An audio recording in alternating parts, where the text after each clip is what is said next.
There's a lot of different flavors in men's coaching these days. Recurring theme in these conversations is one of solitude and isolation. And it's not what you think.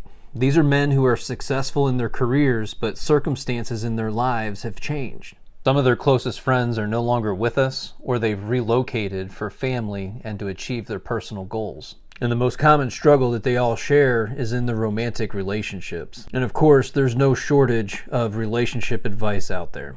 But when you're overwhelmed, filled with doubt, and you're just desperately trying to get your ex back, you'll consume whatever you can get your hands on to figure out those problems.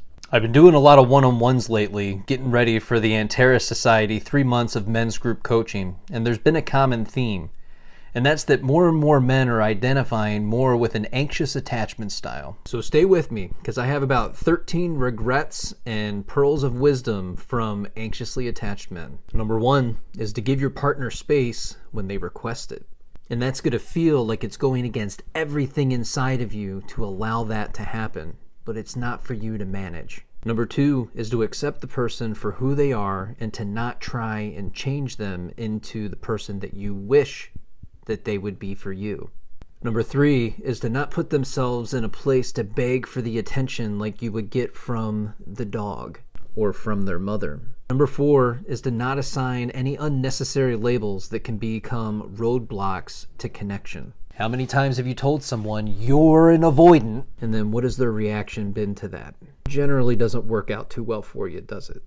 Number 5 is to be more understanding of the fact that my partner has an inner world, and their inner world will often conflict with mine.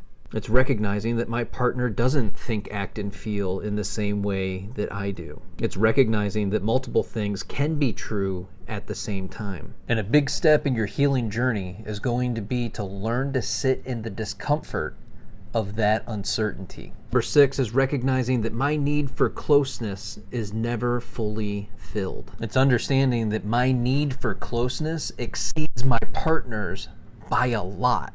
And when that happens, I've noticed that my partner pulls away. Number 7 is to acknowledge and accept that I desire deep connection with someone else. And that means I have to find someone who's willing to speak that language. And this is often where we say the anxious attacher has to do all the heavy lifting, but the reality is you don't.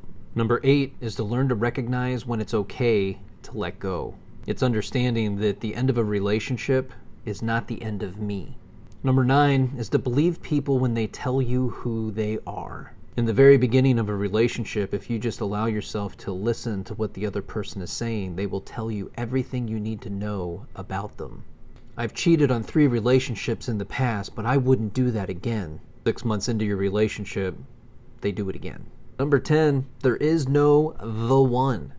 There's only the one that's right in front of you. So if you're going to choose someone who is curious about you and the world that they live in. So if you haven't already, make sure you follow the Antares Society on Instagram and sign up for your free discovery call.